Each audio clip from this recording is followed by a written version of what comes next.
दोस्तों, भारत एक कृषि प्रधान देश है और भारत में ज्यादातर लोग खेती करते हैं। ज्यादातर लोगों को लगता है कि भारत दुनिया में लोगों का पेट भरने के लिए बहुत बड़ा योगदान देता है। पर दोस्तों, एक देश ऐसा भी है जो भारत से बहुत ज्यादा छोटा है, पर इस दुनिया के करोड़ों लोगों का पेट भर रहा है। अगर ये देश ना हो तो दुनिया में भुखमरी बढ़ जाएगी। दोस्तों, ये देश भारत से लगभग 50 गुना छोटा है, पर फिर भी ये भारत से लगभग 3 गुना ज्यादा अनाज की पैदावार करता है। दोस्तों, आज हम जिस देश की बात कर रहे हैं वो है उत्तरी पूर्वी यूरोप में बसा नीदरलैंड, जो बाकी देशों के मुकाबले बहुत छोटा है, पर फिर भी आज दुनिया का दूसरा सबसे बड़ा फूड एक्सपोर्टर है।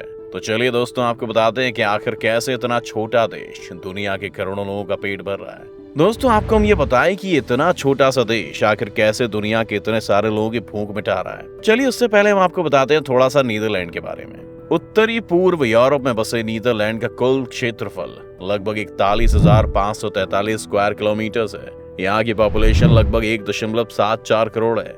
यहाँ पर 1300 से ज्यादा लोग पर स्क्वायर किलोमीटर की दूरी पर रहते हैं। आपको ये जानकर हैरानी होगी, पर अमेरिका नीदरलैंड से लगभग 270 गुना बड़ा है। वहीं रूस नीदरलैंड से लगभग 412 गुना बड़ा है।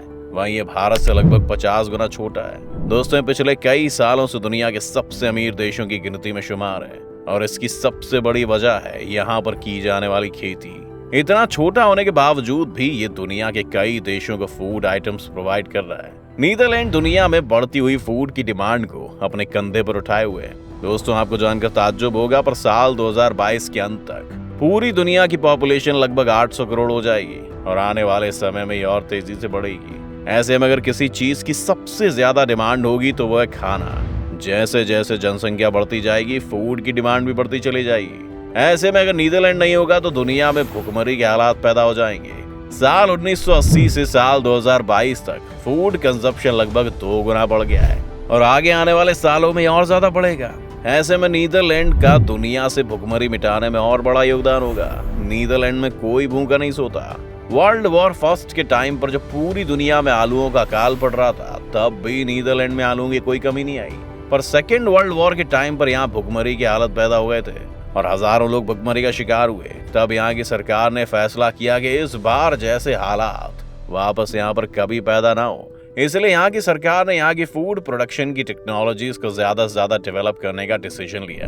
उसके बाद से आज तक यहाँ पर कोई भी भूखा नहीं सोया है। यहाँ के किसान लगातार खेती के लिए नई नई टेक्नोलॉजी को डेवलप करने में लगे हुए हैं। आप इनकी खेती की टेक्नोलॉजी का अंदाजा इसी बात से लगा सकते हैं कि साल 1980 में यहाँ लगभग 180 टन आलू उगाए जाते थे। वहीं अब यहाँ पर लगभग 5 से 60 हजार टन आलू उगाए जाते हैं। कुछ सालों में नीदरलैंड ने अपनी फूड प्रोडक्शन की टेक्नोलॉजी को इतना डेवलप कर लिया है। नीदरलैंड दुनिया में दूसरा सबसे बड़ा फूड एक्सपोर्टर है, जबकि पहले नंबर पर अमेरिका सबसे बड़ा फूड एक्सपोर्टर है। ये देश सब्जियों और फूलों का सबसे बड़ा एक्सपोर्टर है। दुनिया में आलू और प्याज सबसे ज्यादा इसी देश में एक्सपोर्ट होते हैं। दुनिया में लगभग 1/3 सब्जियों के बीज नीदरलैंड में उगते हैं। शायद आप लोगों से कुछ लोगों को लग रहा होगा कि नीदरलैंड की मिट्टी उपजाऊ होगी, तभी इतना छोटा सा देश आज दुनिया का सबसे बड़ा फूड एक्सपोर्टर है। तो दोस्तों, आपको बता दें कि नीदरलैंड न सिर्फ साइज में भारत से छोटा है, बल्कि भारत की जमीन नीदरलैंड की जमीन से लगभग 95% ज्यादा फर्टाइल है। यानी कि भारत की मिट्टी जितनी उपजाऊ है, उतनी नीदरलैंड की मिट्टी उपजाऊ नहीं है। फिर भी ये भारत से लगभग 3 गुना ज्यादा खेती करता है। जहां भारत की एग्रीकल्चर एक्सपोर्ट वैल्यू लगभग $45 बिलियन है, वहीं नीदरलैंड की एक्सपोर्ट वैल्यू लगभग $105 बिलियन है। दोस्तों, नीदरलैंड में खेती की इतनी ज्यादा टेक्निक विकसित होने से यह एग्रीकल्चर एजुकेशन का बड़ा हाथ है। यहाँ की टेक्निक को डेवलप करने में यहाँ की एग्रीकल्चर यूनिवर्सिटी, वेगेनिंगन यूनिवर्सिटी और रिसर्च सेंटर WUR का बहुत बड़ा योगदान है। ये यूनिवर्सिटी विश्व की सबसे बड़ी एग्रीकल्चरल यूनिवर्सिटी बन चुकी है। दुनिया भर से स्टूडेंट एग्रीकल्चर की पढ़ाई करने यहाँ आते हैं और साथ ही दुनिया के बड़े बड़े साइंटिस्ट यहाँ एग्रीकल्चर की नई नई टेक्निक सीखने आते हैं। नीदरलैंड की यूनिवर्सिटी एजुकेशन का ही नतीजा है कि देश दुनिया में इतने बड़े फूड एक्सपोर्टर के रूप में उभरा है। चलिए दोस्तों, आपको बताते हैं कि ऐसी क्या खास बातें हैं जिनसे नीदरलैंड की जो एग्रीकल्चर टेक्निक है वो इतनी डेवलप्ड है, और क्या वो ऐसी टेक्निक यूज करते हैं जिनसे छोटा सा देश आज इतने बड़े लेवल पर उभर के सामने आया है। नीदरलैंड में खेती छोटे छोटे टुकड़ों में की जाती है। इस देश की आधी से ज्यादा जमीन का इस्तेमाल खेती करने के लिए किया जाता है। नीदरलैंड की जमीन भी कम है और यहाँ की मिट्टी की उपजाऊ शक्ति भी बहुत कम है। फिर भी यहाँ खेती की टेक्निक्स बहुत लाजवाब हैं। यहाँ भारत की तरह खेती नहीं की जाती है।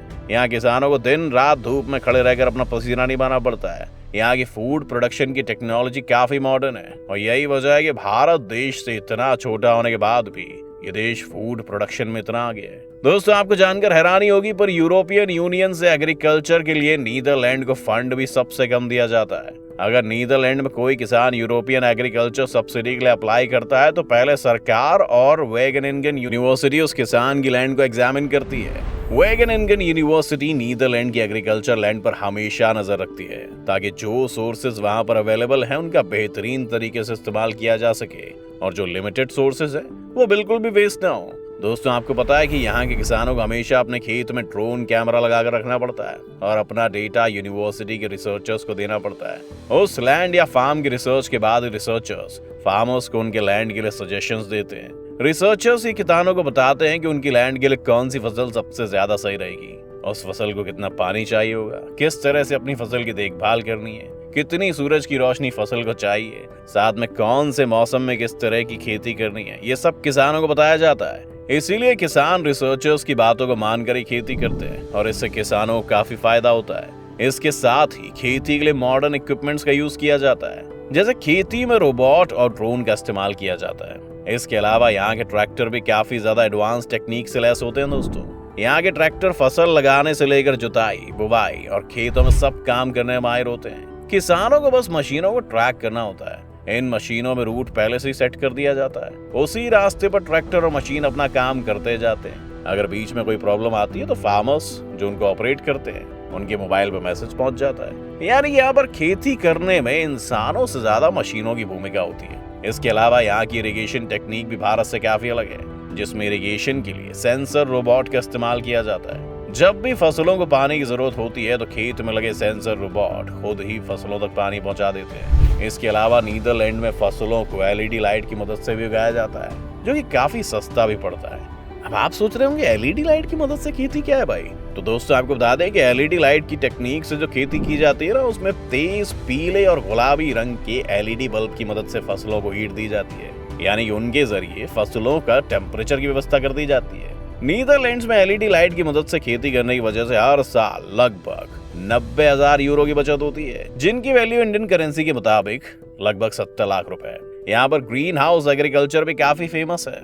ये यहाँ पर ज्यादातर सर्दियों में किया जाता है। यहाँ के ग्रीन हाउस इफेक्ट में केमिकल पेस्टिसाइड्स का इस्तेमाल कम किया जाता है। यहाँ पर केमिकल पेस्टिसाइड्स का बिल्कुल इस्तेमाल ना हो, इसके लिए भी रिसर्च चल रही है। इस तरह से यहाँ की खेती के लिए बेस्ट टेक्निक अपनाकर यहाँ की सरकार और यहाँ के रिसर्चर्स ने आज नीदरलैंड को इतना आगे पहुंचाया है। इसके अलावा यहाँ का ट्रांसपोर्ट इंफ्रास्ट्रक्चर भी बहुत अच्छा है। यहाँ से फूड प्रोडक्ट और एग्रीकल्चर मशीनों को एक्सपोर्ट करने में रॉटरडैम पोर्ट और शिपोल एयरपोर्ट का सबसे बड़ा हाथ है।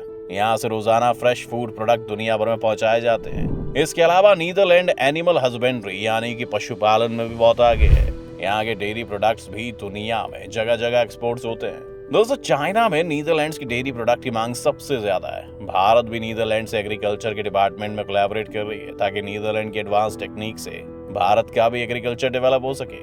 दोस्तों, ये थी नीदरलैंड की टेक्निक जो उसे दुनिया का दूसरा सबसे बड़ा फूड एक्सपोर्टर बनाती है। आपकी इस वीडियो को लेकर क्या राय है? क्या कभी इंडिया में भी ये टेक्निक आ पाएगी? दोस्तों, हमें हमारे कमेंट सेक्शन में जरूर बताएं। अगर आपको ये वीडियो पसंद आई हो तो इसे लाइक और शेयर जरूर करें। साथ ही अगर आप चैनल पर नए हैं तो इसे सब्सक्राइब करना और बेल आइकन दबाना बिल्कुल ना भूलें।